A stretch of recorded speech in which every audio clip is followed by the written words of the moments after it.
¿qué tal? Bienvenidas y bienvenidos. Yo soy Julia Santibáñez y estamos aquí en un programa muy especial de Léemelo porque el invitado de hoy es nada menos que Gonzalo Celorio y nos recibe en su casa. Gonzalo es escritor, es crítico literario, es un académico y un universitario de verdad de cepa. Él es autor de libros, por ejemplo, como Los Apóstatas, como Tres Lindas Cubanas, Mentideros de la Memoria, entre otros. Además, Gonzalo es director de la Academia Mexicana de la Lengua y estamos a unos días, el 23 de abril, él va a recibir en España el Premio Miguel de Cervantes, que no es cosa menor, es realmente un reconocimiento importante a su vida y a su trayectoria. Y por eso estamos aquí, para platicar con Gonzalo Celorio. ¿Sobre qué? Sobre libros y escucharlo, leernos algunos fragmentos. Gonzalo, qué gusto y qué agradecimiento que nos recibas, además, aquí en tu casa. Al contrario, queridísima Julia, estoy muy contento de estar aquí en este programa que no nada más se lleva a cabo en mi biblioteca, sino que es un programa de la Universidad Nacional Autónoma de México a la que yo le debo toda mi vida, realmente. Es cierto lo que recordábamos antes, que cuando me preguntaban si yo era egresado de la UNAM, decía que no, porque nunca había salido de ella, no había terminado mi preparación en la licenciatura o en el posgrado, cuando ya daba clases en la licenciatura. Y bueno, pues durante casi medio siglo ejercí la docencia, lamentablemente por asuntos, sobre todo de voz, que la tengo un poco maltratada, y de locomoción, y porque me aburrí ya mucho de las clases telemáticas, tuve que jubilarme. Pero hay algo importante en la legislación universitaria que considera que los egresados son también parte de la comunidad. De manera que sigo siendo universitario pues hasta la muerte. Y eso no podría darnos más orgullo en un programa de TV UNAM entre universitarios. Así es. Gonzalo, para empezar este programa, antes de que nos sorprendas con las lecturas que decidiste compartirnos, quiero preguntarte cómo fue tu inicio con los libros, cómo fue tu acceso a ellos, cómo empezaste a leer de niño. He contado alguna vez una anécdota que quizás convenga ahora repetir, porque yo soy el 11º hijo de una familia de 12. Mis padres se guiaban por la divisa evangélica de que hay que tener los hijos que Dios nos mande. Para mi fortuna, porque si no, no estaría aquí conversando contigo. Y cuando yo nací, mi padre era un hombre ya en la senectud de la vida. Y mi hermano mayor, Miguel, un hombre muy culto, muy inteligente, muy preparado, muy sensible también, un gran arquitecto, me adoptó como su hijo putativo, digamos, y él tenía una gran biblioteca en su habitación. Mi casa era una casa que parecía entre un convento y un motel carretero, porque pues éramos tantos los que habitábamos en esa casa. 14 hijos más papá y mamá. Y entonces, bueno, era una recámara tras otra, pero como mi hermano Miguel, que era arquitecto, fue el que hizo esa casa, él se hizo una habitación espectacular, la más grande y la mejor iluminada, y él tenía una biblioteca en su casa, era más una biblioteca que un dormitorio. Y me invitaba cuando yo era niño y me hacía memorizar una serie de palabras o de frases con palabras muy prestigiosas, muy rimbombantes, que yo no entendía, pero que memorizaba. Y entonces cuando llegaba alguna novia suya, me subía, me acuerdo de los codos, me empujaba hasta ponerme en el trinchador del comedor, y entonces me preguntaba como muy casualmente: Gonzalo, ¿hasta dónde me quieres? Y yo le decía, pues hasta la Cólquida, donde Jasón buscaba el vellocino de oro, y te quiero hasta el confín del universo, y te quiero hasta la última estrella de la Vía Láctea. Y yo no sabía ni qué era confín ni Vía Láctea, y mucho menos quién era el tal Jasón. Pero Eso me lo había ya aprendido de memoria por sus instrucciones, bajo su tutela, y entonces la novia quedaba seducida y yo me empezaba a diferenciar, gracias a la palabra, precisamente, de todos mis demás hermanos, porque mi madre pues se guiaba también como criterio elemental de educación y de contención de esa familia con el precepto, el lema, el dictum más bien, de que todos mis hijos son iguales. Y eso era atroz porque uno quiere siempre singularizarse, ser uno. La identidad. La identidad. Pues yo me di cuenta que a través de la palabra encontraba la identidad. Y esa biblioteca de mi hermano pues me daba la sugerencia de que en los libros estaban escondidas esas palabras que tanto me gustaban porque tenían una gran eufonía y porque además al decirlas pues me generaba algún reconocimiento, algún aplauso y alguna distinción sobre todo. Entonces creo que ahí nació mi vocación literaria, mi vocación por la palabra y evidentemente el gusto por los libros desde una edad muy, muy temprana. ¿Conservas alguno de esos ejemplares de infancia? No muchos, pero quiero decir que el primer libro que yo compré con mi sueldo, porque al terminar la primaria, nuestros padres nos orillaban a trabajar y los más chicos trabajábamos en el periodo vacacional con los hermanos mayores. Y entonces yo trabajé en un despacho de contabilidad de una compañía de la cual era gerente mi hermano Benito, y entonces con ese primer sueldo me compré un libro de Rosario Gutiérrez Skilsen, una gramática española. ¿Pero por qué una gramática? Bueno, porque en esa gramática había también pasajes literarios, algunos de ellos bíblicos, otros de la tradición hispánica. Y me lo compré porque todo lo heredábamos. Todo lo heredábamos. Yo nunca estrené un traje hasta que me lo pude comprar yo, pero heredábamos todos, todo. Y entre las cosas que heredábamos estaba obviamente los libros. Tachando el nombre. Y yo ya no quería tachar el nombre de Eduardo, porque Eduardo había tachado el de Jaime, y Jaime el de Carmen, y Carmen el de Ricardo, y Ricardo así, ¿no? Entonces yo quería poner por primera vez en una página impoluta, virginal, mi nombre sin ningún antecedente penal. Y entonces ese fue el fondo de origen de mi biblioteca. Oye, y antes de ir a la lectura del primer fragmento que tú nos vas a compartir, ¿tienes algún ritual para leer? No sé, con un café, a tal hora del día, con un lápiz, no sé, algún ritual que signe tu contacto con un libro. Sí, yo en las mañanas escribo y en las tardes leo, porque tengo más vigor en las mañanas como para ser el transmisor y una mayor tranquilidad en las tardes para abrirme a la recepción. Entonces leo todas las tardes y leo de una manera bastante rigurosa, muy disciplinada. Leo sentado a mi escritorio, con un lápiz en la mano, porque no soy muy respetuoso con los libros, o más bien mi manera de respetar los libros es subrayándolos, y hay libros que se me han acabado como si fueran pastillas de jabón después de tanto usarlos. Y los subrayo y los leo y anoto además al margen. Creo que esta edición de Rayuela tiene más texto mío que el de Cortázar. Sí, subrayo, escribo, pero además tengo un blog de notas y estoy permanentemente escribiendo de lo que leo. Muy bien. Pues, ¿por qué no pasamos directamente a Cortázar? Rayuela, este libro que tú elegiste para leernos un capítulo en particular, el 68.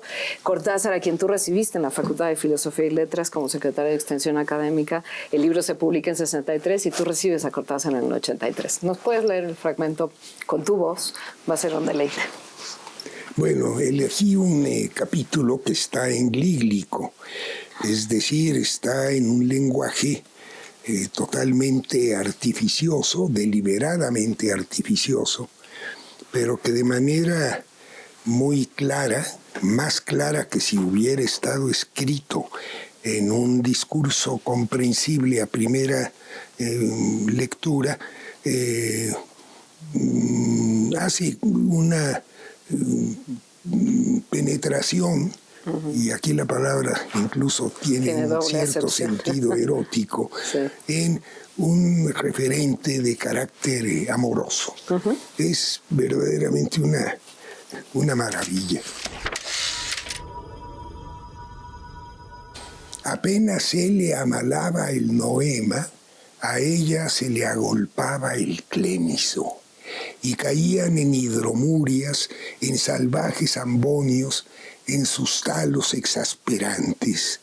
Cada vez que él procuraba relamar las cincopelusas, se enredaba en un grimado quejumbroso y tenía que embulsionarse de cara al nóvalo, sintiendo cómo poco a poco las arnillas se espejunaban, se iban apeltronando, reduplimiendo, hasta quedar tendidos como el trimalciato de ergomanina al que se le han dejado caer unas fílulas de cariaconcia. Y sin embargo, era apenas el principio, porque en un momento dado ella se tordulaba los urgalios, consintiendo en que él aproximara suavemente sus orfelunios. Apenas se entreplumaban, algo como un ulucordio los encrestoreaba, los extrayustaba y paramovía. De pronto era el clinón, la esterfurosa convulcante de las mátricas, la jadeollante embocappluvia del orguño, los esproemios del merpasmo en una sobrehumítica agopausa.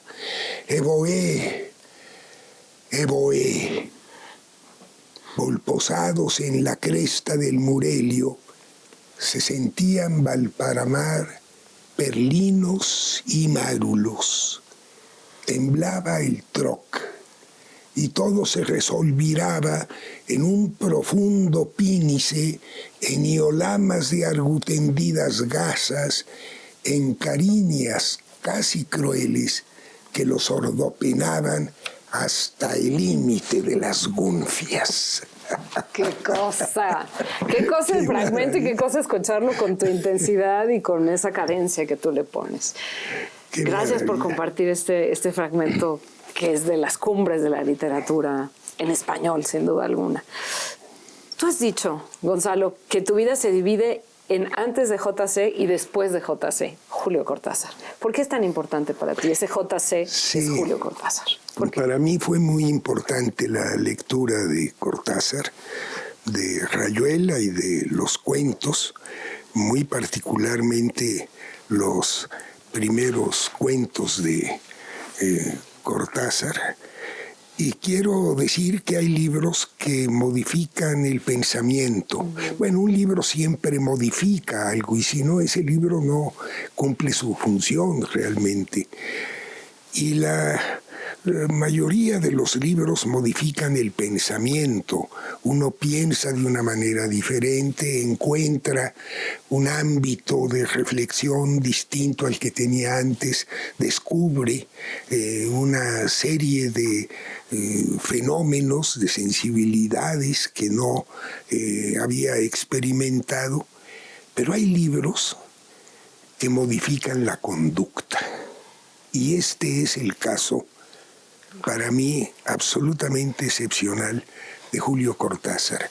¿Por qué? Porque uno, después de leer a Julio Cortázar, ya no puede ser el mismo, te transforma y cambia tus hábitos, tu escala de valores, tu conducta. Uno no puede subir una escalera de la misma manera después de haber leído las instrucciones para subir una escalera de Julio Cortázar. Uno no puede hacer el amor igual que antes de la lectura de Cortázar. No puede realmente ni siquiera tomar un café igual que lo hacía antes. Hay todo un universo verdaderamente prodigioso que, en primer lugar, pone en tela de juicio todos los valores que tenías acumulados desde la infancia, los pone en crisis y te abre la posibilidad de una transformación hacia un estadio superior, sin lugar a dudas, superior porque te va carcomiendo todas estas estructuras rígidas, coercitivas, encarcelantes, que te han constreñido mucho. Es un escritor de gran liberación. Cortázar te libera de todos tus prejuicios, pone en tela de juicio todo tu sistema cultural, educativo previo a la lectura. Eso es verdaderamente prodigioso y no suele suceder con muchos escritores. Cortázar te cambia la conducta. Cortázar te cambia la conducta. Pues gracias por compartirnos, Rayuela. Si ya la leímos, vamos a volver a ella sin duda. Y si no la hemos leído, me parece que es el momento, después de que termine el programa, de ir a comprar un ejemplar de Rayuela, porque sigue siendo tan vigente como para eso, cambiarnos la conducta. Vamos a ir a un corte, pero regresamos muy pronto aquí a Léemelo con Gonzalo Celorio desde su casa.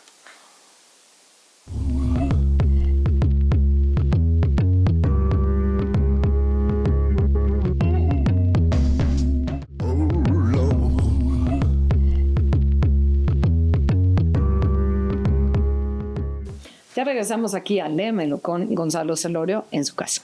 Él dice en el corte, doblemente su casa, porque está en su casa emocional, simbólica, que es la UNAM, junto con Canal 22. Este programa lo hacen en colaboración ambas instituciones, pero también en su casa, su casa física.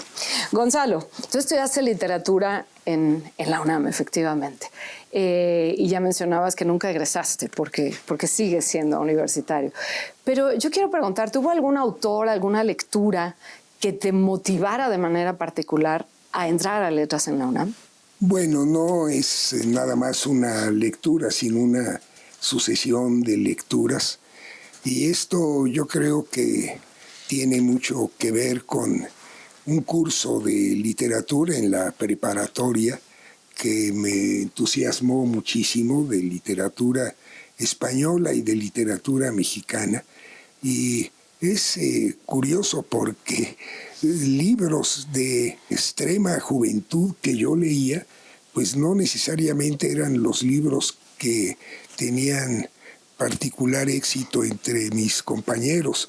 Yo recuerdo leer casi de manera clandestina La vida es sueño de Calderón de la Barca, y casi de manera clandestina porque me lo tenía que poner así abajo del pupitre, como si fuera un libro pornográfico, porque pues quería yo seguir leyendo aún en clase de química o de biología, y todavía me sé de memoria todo el monólogo de Segismundo, claro, por el gusto de ¡ay, infeliz de mí! Sí, apurar cielos pretendo, ya que me tratáis así.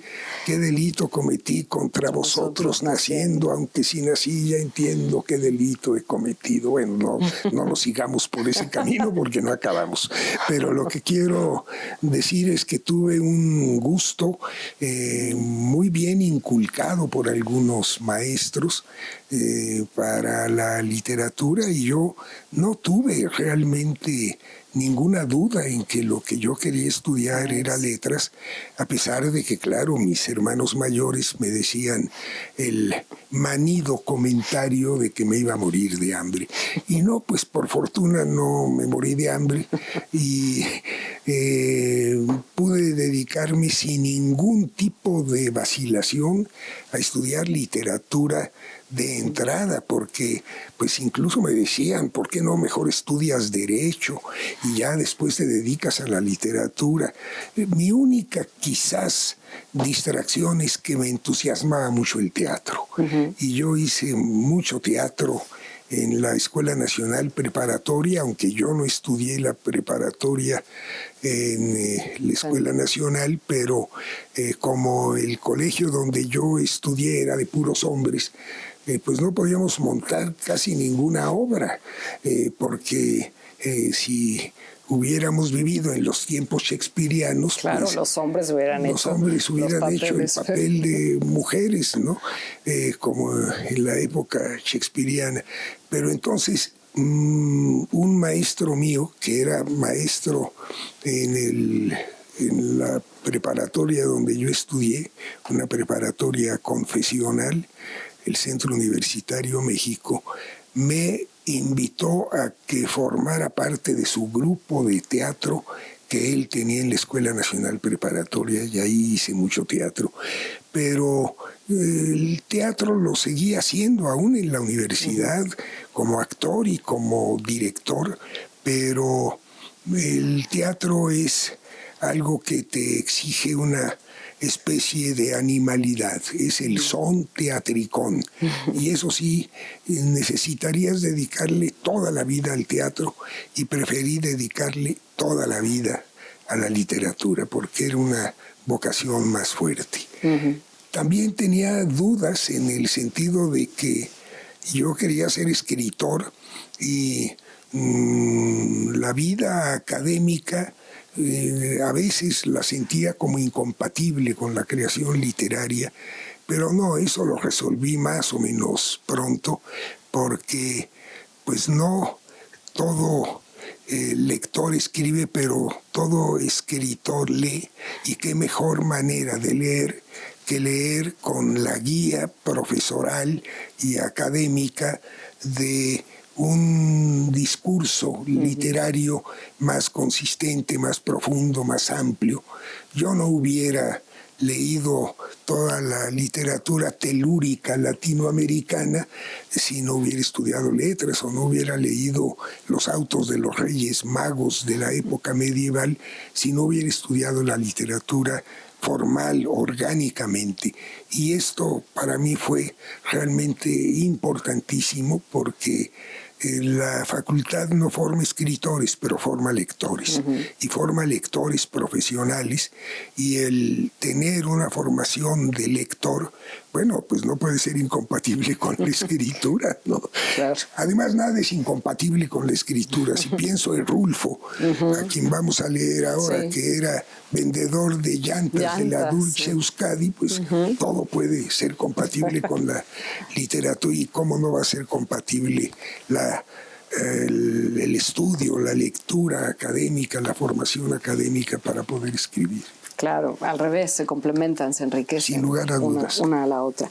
Este es el segundo libro, el segundo fragmento que tú elegiste del Llano en Llamas, el cuento Lubina, del mexicano Juan Rulfo. Y tú comentas en tus memorias que te diste cuenta en algún punto antes de entrar a Filosofía y Letras que conocías más tu país por un cuento de Juan Rulfo que por todos los libros de geografía e historia que habías leído en primaria, secundaria, preparatoria. Me parece una visión bellísima de lo que es Juan Rulfo. Así que si te parece, me voy a dar el permiso de leer el principio de Lubina de Juan Rulfo, que está incluida en el Llano en Llamas.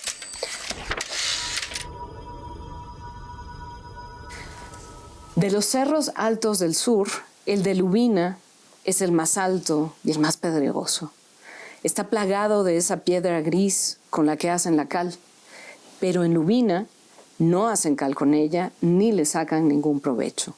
Allí la llaman piedra cruda, y la loma que sube hacia Lubina la nombran cuesta de la piedra cruda. El aire y el sol se han encargado de desmenuzarla, de modo que la tierra de por ahí es blanca y brillante, como si estuviera rociada siempre por el rocío del amanecer.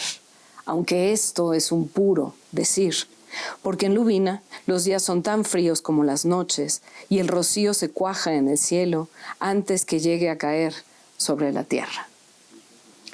Y la tierra es empinada, se desgaja por todos lados en barrancas hondas, de un fondo que se pierde de tan lejano. Dicen los de Lubina que de aquellas barrancas suben los sueños. Pero yo lo único que vi subir fue el viento, entre molina, como si allá abajo lo tuvieran encañonado en tubos de carrizo. Un viento que no deja crecer ni a las dulcamaras, esas plantitas tristes que apenas si pueden vivir un poco untadas a la tierra, agarradas con todas sus manos al despeñadero de los montes. Solo a veces, ahí donde hay un poco de sombra, escondido entre las piedras, florece el chicalote con sus amapolas blancas.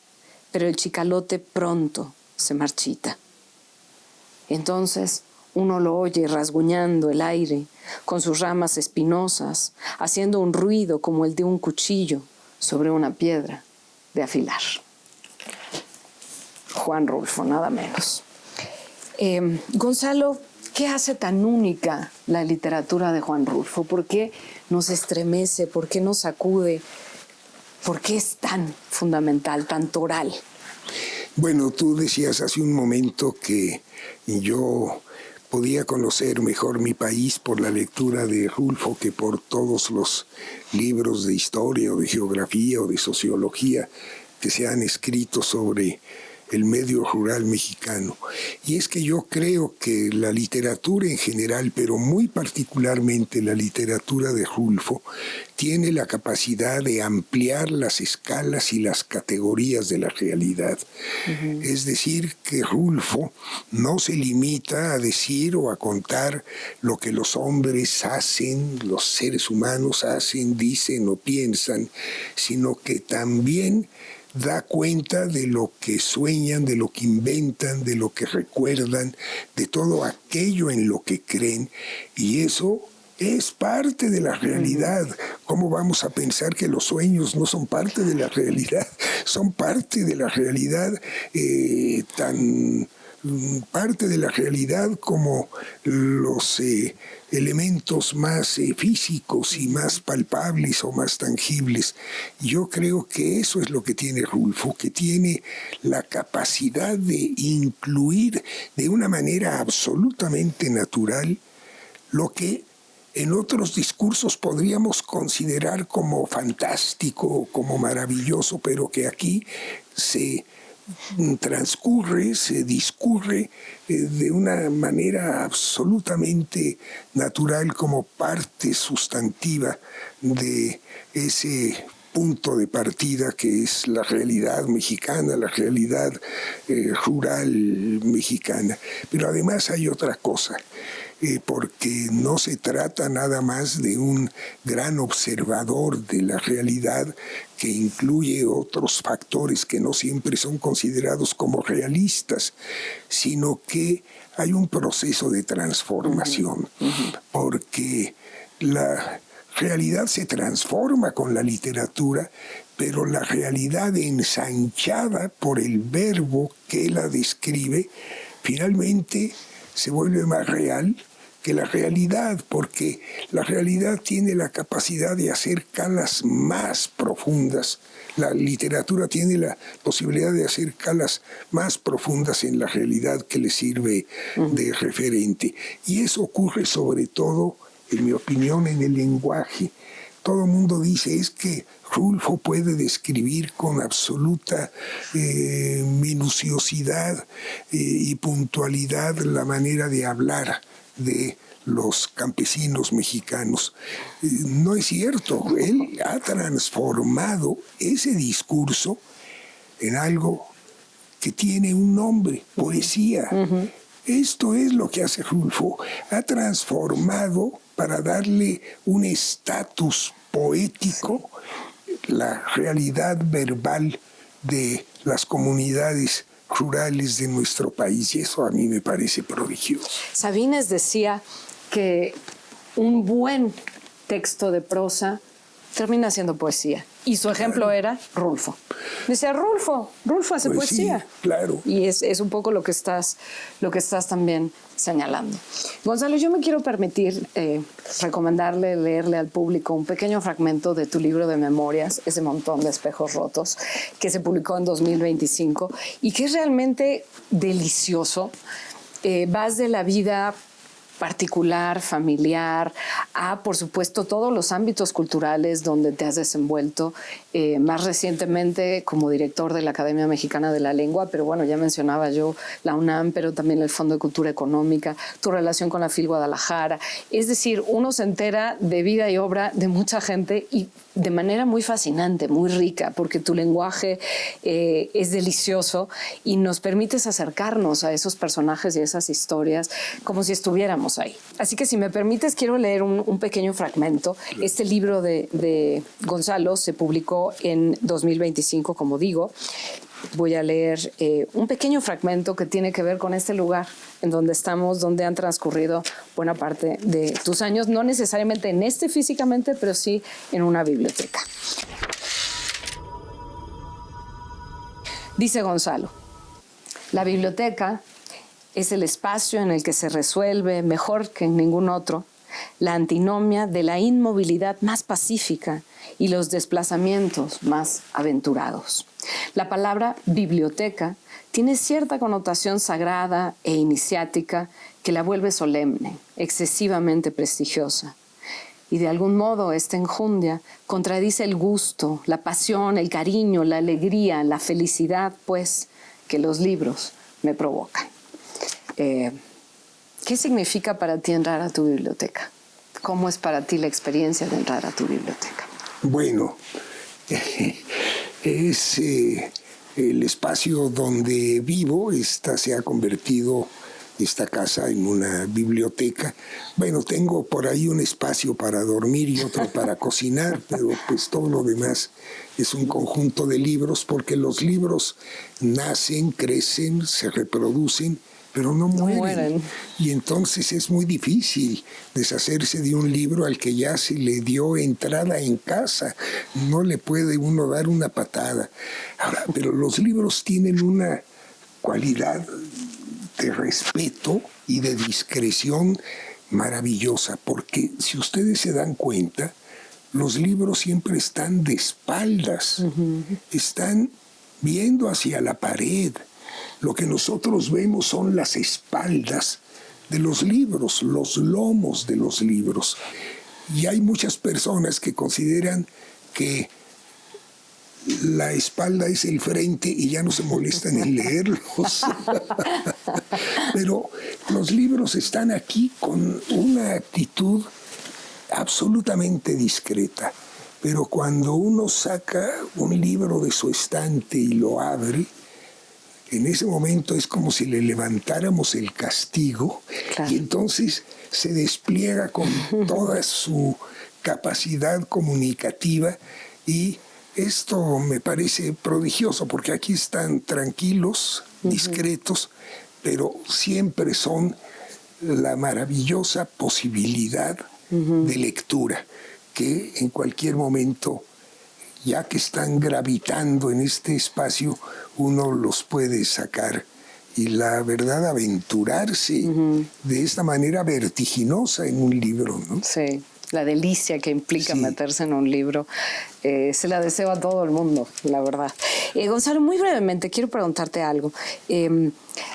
Hablas en ese montón de espejos rotos de una fuente que había en tu casa de Tiziano, en Mixcoac, pero hablas también de escribir con pluma fuente, pero también hay muchas fuentes tipográficas, tanto en esta biblioteca como en tus libros.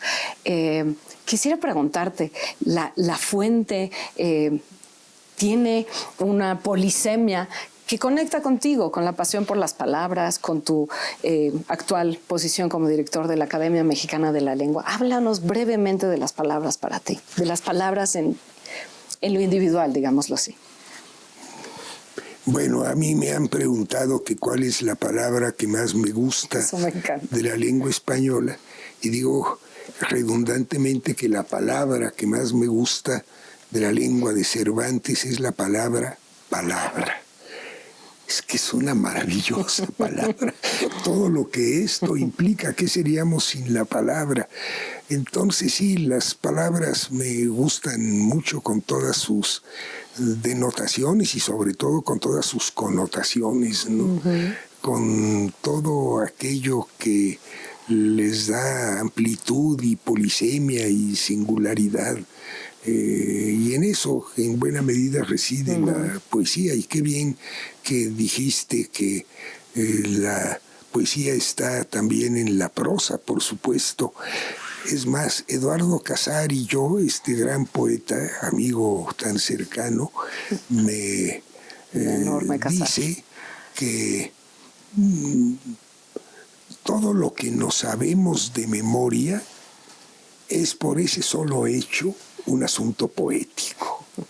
Y yo ahora que estabas leyendo a Rulfo, de los cerros altos del sur, el de Lubín es el más alto y el más pedregoso, es que me lo sé de memoria. Uh-huh.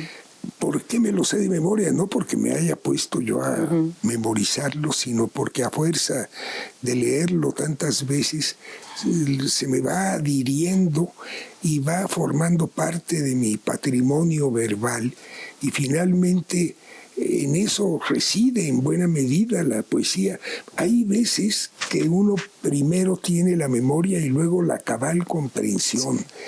Yo recuerdo haber leído tantísimas veces Muerte sin fin de José Gorostiza, y de repente entre el champú y el acondicionador en el baño, en la regadera, me viene, oh inteligencia, soledad en llamas. Y digo, ya lo entendí después de años y años de haberlo estado masticando y memorizándolo casi de manera involuntaria.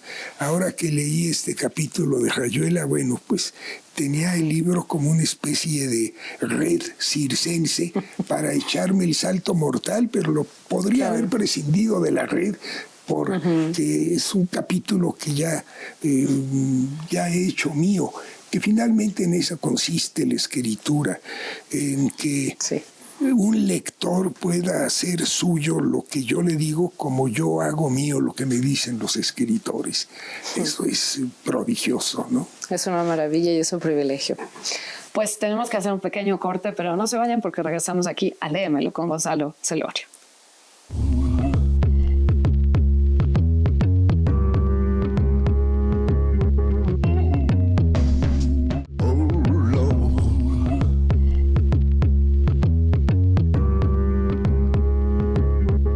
Ya regresamos aquí a Léemelo, y es un programa muy especial, no solo porque le van a entregar a Gonzalo el premio Cervantes en unos pocos días, sino porque estamos grabando en su casa, con lo cual, Gonzalo, te conocemos por dos vías, no solo a través de tus libros, de los que estamos hablando, de tus lecturas, segunda vía, tercera vía, también por tu casa. Muchas gracias por recibirnos.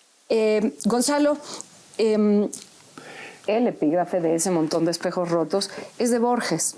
Somos nuestra memoria. Somos ese quimérico museo de formas inconstantes, ese montón de espejos rotos. Borges está a lo largo de tu literatura presente y está en el epígrafe de tus memorias. Y justamente el fragmento que ahora nos vas a compartir pertenece al Hacedor, El Hacedor, de Borges, y es un texto bellísimo, agudo, fino, como un cuchillo que corta, y en el que creo que podemos encontrarlos. ¿Nos harías favor de leer? Sí, cómo no. Este poema en prosa, Borges y yo. Me doy cuenta, ahora que recuerdas el epígrafe, que el escritor que más cito siempre es a Borges. Y casi siempre acude. ¡Qué bueno! Siempre es una buena noticia que cuando uno cita a alguien, ese alguien llegue. Sí. Qué citable es Borges. Qué citable. Bueno, ahora que estamos aquí, yo que me figuraba el paraíso bajo la especie de una biblioteca. Así es.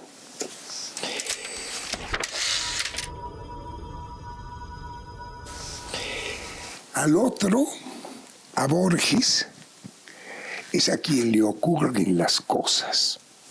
Yo camino por Buenos Aires y me detengo, acaso ya mecánicamente, para mirar el arco de un zaguán y la puerta cancel. De Borges tengo noticias por el correo y veo su nombre en una terna de profesores o en un diccionario biográfico. Me gustan los relojes de arena, los mapas, la tipografía del siglo XVIII, el sabor del café y la prosa de Stevenson.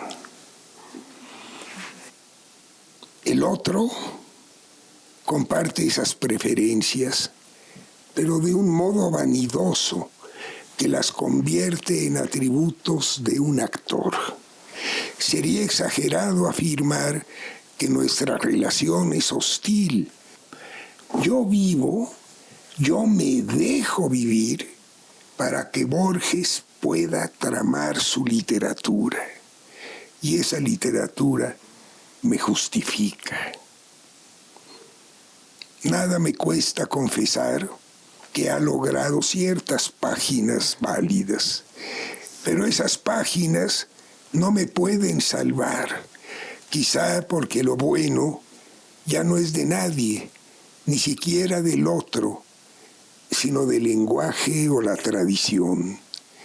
Por lo demás, yo estoy destinado a perderme definitivamente y solo algún instante de mí podrá sobrevivir en el otro.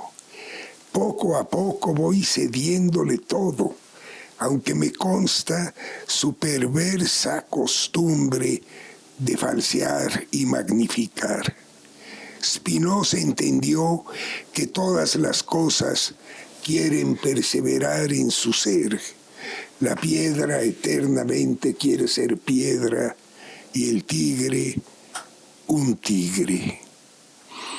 Yo he de quedar en Borges, no en mí, si es que alguien soy, pero me reconozco menos en sus libros que en muchos otros, o que en el laborioso rasgueo de una guitarra.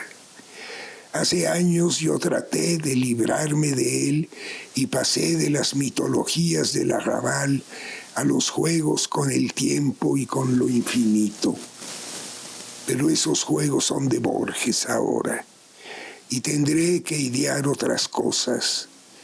Así, mi vida es una fuga, y todo lo pierdo, y todo es del olvido o del otro.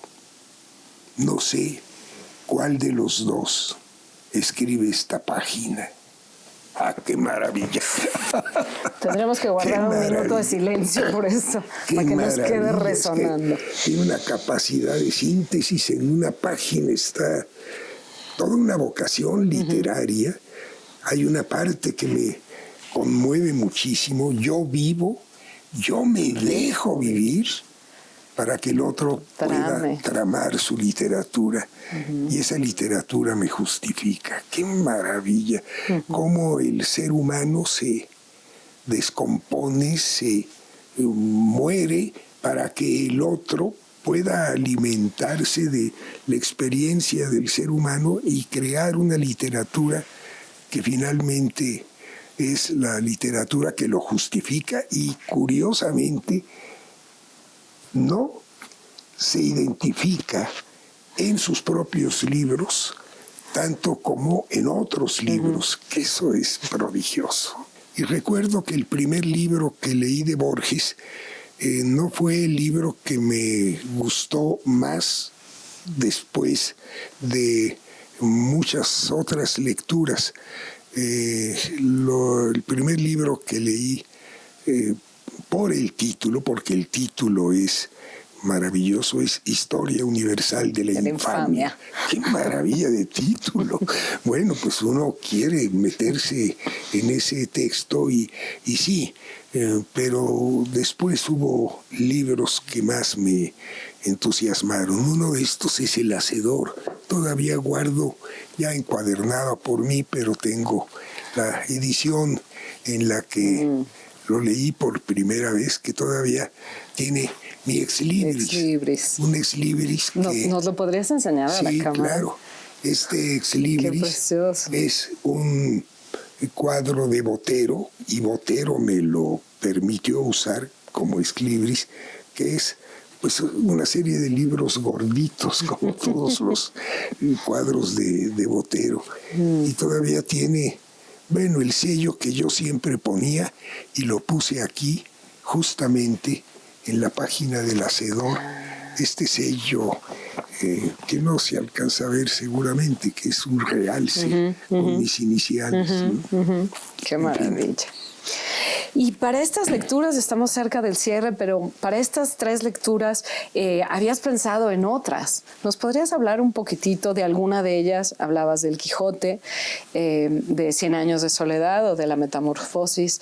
¿Algo que nos quieras comentar sobre alguna de ellas? Es que cuando me invitaron a este programa pensé que sería muy interesante leer 3 comienzos, 3 comienzos de novelas.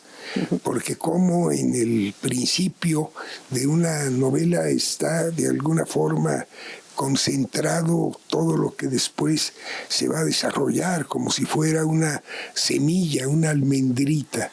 Entonces pensé, claro, en el inicio del Quijote, en un lugar de la Mancha de cuyo nombre no quiero acordarme. Y es interesante que el verbo sea querer acordarse, que ya es como una actitud volitiva de eliminar aquello, y sin embargo aquello es lo que realmente se va reproduciendo y creciendo al grado tal de que ya Carlos Fuentes habló del territorio de la Mancha, ¿no? Algo mucho más grande y extenso que el origen. Luego, Gabriel García Márquez decía que cuando leyó La Metamorfosis de Kafka, se dio cuenta de que todo cabía en la literatura. ¿Cómo es posible que en las primeras líneas de La Metamorfosis aparezca un personaje convertido en cucaracha? Si alguien puede contar la historia de una cucaracha, puede contar lo que se le pegue la gana. Y luego, pues qué prodigio el inicio de 100 años de soledad. Frente al pelotón de fusilamiento, el coronel Aureliano Buendía habría de recordar la tarde en que su padre lo llevó a conocer el hielo. ¡Qué locura!, ¿no? ¡Qué locura! ¿Por qué el hielo? Claro, estamos hablando del Caribe, del calor, del trópico, ¿no? Pero, ¿por qué en el pelotón de fusilamiento? Es que cuando uno lee ese párrafo ya no puede dejar de leer, quiere saber por qué está en el pelotón de fusilamiento y, bueno, si se va a salvar o no, cosa rarísima que alguien frente al pelotón de fusilamiento quede eximido de esta atrocidad, ¿no? Y conocer el hielo, qué maravilla de inicio. Gonzalo, estamos por terminar, pero no puedo dejar de preguntarte sobre el Premio Cervantes. ¿Qué te significa? ¿Qué te da? Bueno, en primer lugar me abruma porque es un premio mayúsculo que no esperaba, por supuesto, y que he tenido mucho trabajo en asumirlo y en asimilar tal jerarquía de premio. Me siento muy abrumado de estar en este elenco cuando pienso en los escritores mexicanos, los 6 escritores mexicanos anteriores a mí que lo han ganado, a quienes admiro, algunos muchísimo, pero bueno, pensar que estoy en la misma lista de Octavio Paz, de Carlos Fuentes, de José Emilio Pacheco, de Fernando del Paso, me resulta muy, muy, muy imponente, digamos. Por otra parte, bueno, pues es la culminación de toda una vida dedicada a la palabra. Me llamó la atención que en el acta del jurado se hablara de una condición integral referente a mi literatura, y es que entonces me da gusto que haya un reconocimiento a facetas que podrían ser casi excluyentes, como si yo hubiera tenido muchas distracciones, y aquí veo que esas presuntas distracciones más bien han favorecido la condición integral de mi persona para ser acreedor a este premio, porque pues entre estas condiciones también está, obviamente, bueno, primordialmente la escritura, pero también está el ejercicio de la enseñanza de la literatura a lo largo de muchos años, está el trabajo editorial que he tenido oportunidad de desarrollar, que en algún momento dado digo que he tenido el privilegio de convertir un manuscrito en un libro vivo y circulante como la sangre, y también que haya un reconocimiento al trabajo académico que muchas veces se piensa que es incompatible con la creación literaria. En fin, que este premio es un reconocimiento a mi condición integral de tantos factores, tantas actividades, todas que tienen como común denominador la palabra. La palabra. Y no es menor tampoco el trabajo que has desarrollado como gestor cultural, y lo quiero decir como universitario. Pues Gonzalo, hemos llegado al final. Muchas gracias, de verdad, gracias por estar aquí en Léemelo, por compartirnos tus lecturas, por recibirnos en tu casa. Y bueno, espero de verdad que este 23 de abril la ceremonia de entrega, de recepción del Premio Miguel de Cervantes sea todo lo significativa que esperas, y todavía un poquito más, una rayita más. Muchísimas gracias a ti, querida Julia. Y a la audiencia, pues los invitamos a ver esta emisión de Léemelo, porque no se paladea en una sentada. Hay que procesarla y reprocesarla para sacarle todo el jugo, no quitarle, para sacarle el jugo con el que nosotros nos quedamos. Nos conviene a nosotras y a nosotros. Y les recuerdo que pueden ver este programa a través de TV UNAM y Canal 22. Yo soy Julia Santibáñez y ha sido un verdadero gusto, de verdad, en serio, conducir este programa de Léemelo. Nos vemos en la siguiente emisión.